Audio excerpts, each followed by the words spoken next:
that an appeals court would knock down the? I mean, you said there are other examples of them knocking down a bond, but if they were to do that, is it likely that would be done in the next 7 days? Do they move that fast? It would have to be done in the next 7 days, because if not, then Monday is a strict deadline. And the arguments that Trump makes is, he says he has a likelihood of prevailing on the ultimate appeal. This is actually separate from the appeal of the case itself. He argues the award was excessive, there were defects in the actual ruling, and he says, I need this bond put on hold because if not, I will suffer irreparable financial damage. I will lose money that I can never make back. But yes, the Court of Appeals is going to have to rule on this by Monday. Yeah, I mean, David, what Ellie's referencing is the lawyers for Trump are saying he shouldn't be forced to sell property to raise the money because it would, quote, result in massive irrevocable losses, textbook irreparable injury, end quote.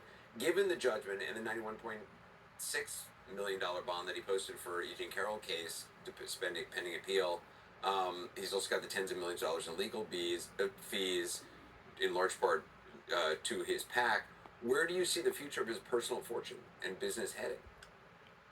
Well, clearly, as Ellie points out, the court has a lot of discretion about what to do here. They could lower this. They could also, by the way, just sit on it. There's no requirement for the Intermediate Court of Appeals in New York to act on this.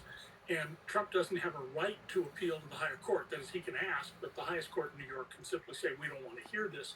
But all of this shows that Trump is under tremendous financial pressure and in every area of his life. I mean, one simple example, he had a party at Mar-a-Lago and you had to pay for your drinks. That's just not usually the way you do things with a fundraiser.